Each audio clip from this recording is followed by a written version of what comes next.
Voici venue la vidéo de la pleine lune du 7 septembre à 22h08 à La Réunion, 20h08 pour la France métropolitaine et l'Europe.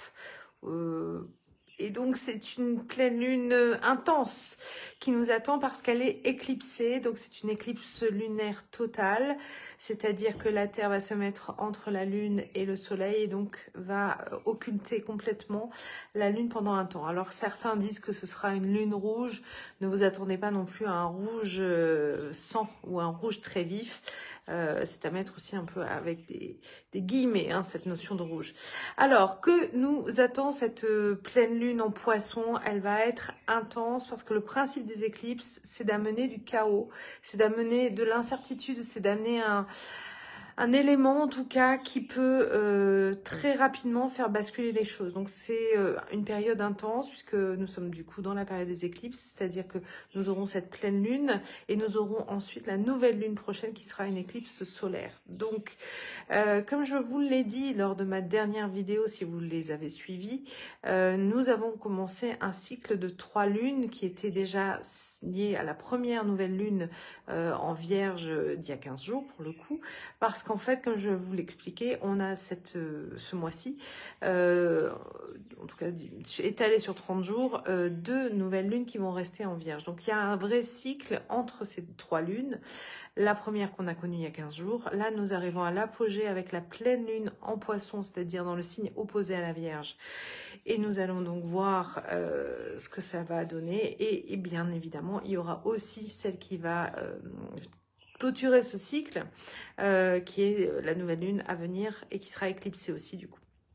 Voilà, donc pourquoi nous avons une éclipse? Tout simplement parce que la lune en Poisson est conjointe au nœud nord. Qu'est-ce que cela veut dire? Il faut savoir que les éclipses, quand la planète est conjointe au nœud nord, cela veut dire que cela intensifie les choses. Donc nous sommes dans une pleine lune qui va être à la fois occultée, parce que la lumière qui devrait être pleine, en tout cas par rapport à ce qu'on peut voir habituellement sur les pleines lunes, là va être ponctuellement occultée. Donc symboliquement, ça veut dire que l'on vient rechercher quelque chose qui se cache dans ce qui est caché, dans ce qui n'est pas visible, mais en même temps ça vient aussi parler de l'occultation de la lumière par l'ombre. Donc il y a aussi quelque chose qui vient nous parler de cela. Il faut aussi comprendre que cette pleine lune, puisqu'elle est conjointe au nœud nord, vient vraiment nous parler de notre avenir, le nœud nord étant la direction que l'on prend dans notre incarnation. Donc il y a vraiment dans le germe de cette pleine lune plein d'aspects symboliques qui vont être très importants justement pour la suite à venir. Du coup, si je vous ai dit que l'intensité était plus importante quand une planète est à côté du nœud nord, elle est de manière équivalente moins importante quand elle est conjointe au nœud sud. Et actuellement, qui est conjoint au nœud sud? C'est le Soleil. Mercure est d'ailleurs très proche aussi.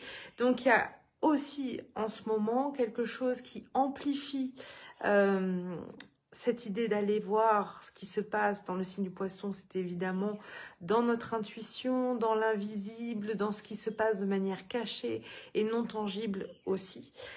Et du coup, d'être moins en lien avec nos croyances et nos pensées, puisque, comme je viens de le dire, le Soleil est conjoint à Mercure, qui est le maître de la Vierge, et qui, lui, est vraiment dans des croyances, des pensées, une éducation, tout ce qui peut être aussi lié au tangible, au mental. Et donc là, l'objectif de cette pleine lune, c'est d'aller justement chercher ce qui ne se voit pas, ce qui est secret, ce qui est caché, pour aller comprendre, autant à titre individuel que sociétal, ce qui ne fonctionne pas en nous ou ce que l'on ne connaît pas encore, qui peut être aussi une source d'information pour reprendre le contrôle d'une certaine manière de sa vie, ou en tout cas avoir des informations qui nous permettent d'avancer sur notre chemin. Donc c'est très important déjà d'être conscient de cela. Il y a un autre événement qui est important aussi, c'est que les 3 planètes dites transpersonnelles, c'est-à-dire Uranus, Pluton et Neptune, pas dans l'ordre, hein, sont toutes rétrogrades. Donc quand les planètes transpersonnelles sont rétrogrades, c'est que ces planètes-là déjà ne sont pas... On ne peut pas y accéder avec la conscience, on ne peut pas y accéder avec la compréhension ou le mental. Et par contre, quand elles sont rétrogrades, elles viennent clairement agir sur notre manière de penser, notre manière aussi d'intégrer la conscience à travers nos ressentis, à travers notre intuition, je le répète. Mais il y a vraiment l'idée d'aller chercher en soi les réponses, ou à travers des synchronicités, ou à travers des rêves, ou à travers des méthodes en tout cas qui vont vous permettre d'avoir un accès à ce qu'on appelle l'intangible ou l'invisible. Donc tout ce qui est en lien avec ça est bénéfique, puisque c'est aussi le principe de cette lune en poisson. La lune en poisson, elle est connectée au grand tout, elle ressent tout. Ça peut aussi passer par votre corps physique, parce que la lune aussi est reliée à cela. Donc vos ressentis intérieurs, fiez-vous à eux, parce que si parfois ils contredisent votre mental, le corps, lui, ne ment pas. Ça, c'est ma vision. C'est que le corps, lui, quand vous ressentez quelque chose à l'intérieur de vous, il faut l'écouter parce qu'il y a vraiment un message à réceptionner à travers cela. Donc, rentrons un peu plus en connexion avec cette pleine lune. Comme je le disais, donc il y a cette opposition, évidemment, puisque c'est une pleine lune, lune et soleil. Il faut savoir également qu'en fait, le message caché de cette pleine lune, puisque la lune et le soleil sont partiles à Vénus, alors partiles, ça veut dire qu'ils sont au même degré, et que c'est Vénus la seule qui est dans cette pleine lune, partile à eux.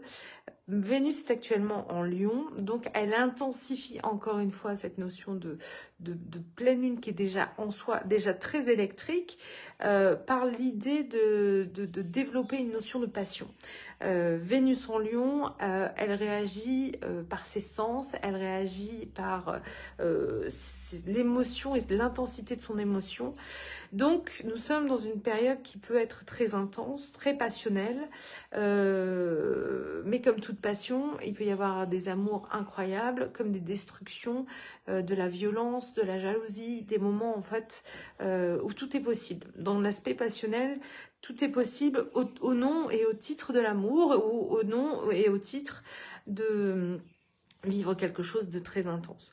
Donc c'est vrai que on risque là, dans quelques jours, de vivre quelque chose qui nous secoue et nous remue tous, chacun à nos propres degrés, mais encore une fois, il y a vraiment l'idée de vivre quelque chose qui est assez remuant sur tous les aspects, et pour accentuer, s'il le fallait encore, quelque chose qui nous parle de cette intensité, c'est qu'on va aussi avoir une opposition de la lune noire vraie qui est en balance, avec Chiron qui lui se situe dans le signe du bélier. Donc il y a quelque chose qui nous parle en fait de notre difficulté à nous individuer, à trouver aussi notre chemin personnel, à nous libérer aussi de schémas qui ne sont pas les nôtres. La lune noire vraie en balance peut aussi parler de tout ce qui n'est pas juste sociétalement parlant, dans nos relations, dans ce qui est globalement notre mode de fonctionnement avec les autres. On peut vraiment ressentir que on aimerait nous trouver le chemin et en même temps avoir des difficultés à le faire, pour s'éloigner de croyances ou d'ombres même, allons plus loin, qui sont liées aux autres en fait, dans un sens assez large. Donc il y a l'idée que ça peut être la société, ça peut être notre environnement personnel, et on est dans cette difficulté, parce que Chiron est le guérisseur blessé, mais c'est dans une difficulté à trouver son propre raisonnement, son propre chemin, sa manière d'être soi dans cet environnement-là. Donc c'est vrai que on va être un peu passé à la moulinette, il faut le dire, dans les maîtres de cette pleine lune qui sont Jupiter et Neptune, on a Neptune, lui, qui est rétrograde, je le disais, mais qui est aussi en bélier et qui essaie, lui, de trouver un chemin pour aller vers cette individuation, mais un chemin personnel, puisque je vous ai dit qu'il est rétrograde, donc il cherche à l'intérieur de lui-même. Jupiter est en Cancer, donc en lien avec la Lune également. Et Jupiter amplifie peut-être aussi les émotions. Jupiter est là aussi pour peut-être nous montrer à la fois ce qui peut dysfonctionner en nous.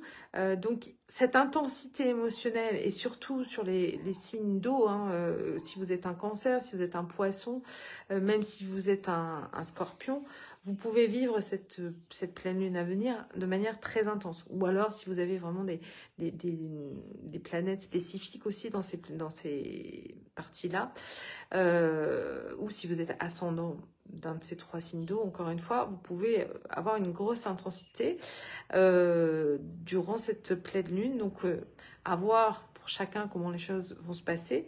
Mais encore une fois, là, on exacerbe toutes nos émotions, tous nos sentiments pour nous obliger peut-être d'une certaine manière à aller chercher en nous notre vérité et notre manière de choisir comment on va agir en lien avec ce qui va se passer dans les événements. Il y a des événements sociaux prévus pour le 10 septembre en France. Donc, chacun va voir comment il y réagit, comment il le vit. Ça peut aussi, évidemment, être dans les conséquences de cette pleine lune. C'est possible. Toujours est-il que... voilà, nous allons continuer à évoluer et voir aussi quel est l'aspect de ce travail, je dirais, ou des résultats de cette pleine lune dans 15 jours avec la nouvelle lune qui, elle, donc sera éclipsée en soleil. Mais il y a vraiment l'idée très forte pour moi d'aller comprendre ce qui se passe intérieurement pour la suite. Puisque je vous disais, le fait que la lune soit conjointe au nord, ça nous interpelle et ça amplifie les choses pour aller voir ce qui se passe pour la suite. Donc, évidemment, nous n'avons pas tous la même structure, la même manière de réagir, la même manière d'être. Donc, en fonction de nos caractéristiques propres, on va aussi trouver nos moyens, sachant qu'évidemment, on peut bien sûr tous avoir des perturbations qui sont assez puissantes. Donc, ne vous inquiétez pas, prenez les choses avec philosophie et surtout, allez chercher plutôt les réponses à l'intérieur de vous, méditez, posez-vous, n'angoissez pas pour essayer de comprendre ce qui se passe en vous et pour essayer de comprendre ce que vous pouvez mettre en avant ou mettre en place pour pouvoir avancer dans ce pseudo-chaos en tout cas. Je vous souhaite à tous du coup une excellente pleine lune en espérant que ça se passera bien pour chacun. À bientôt, au revoir.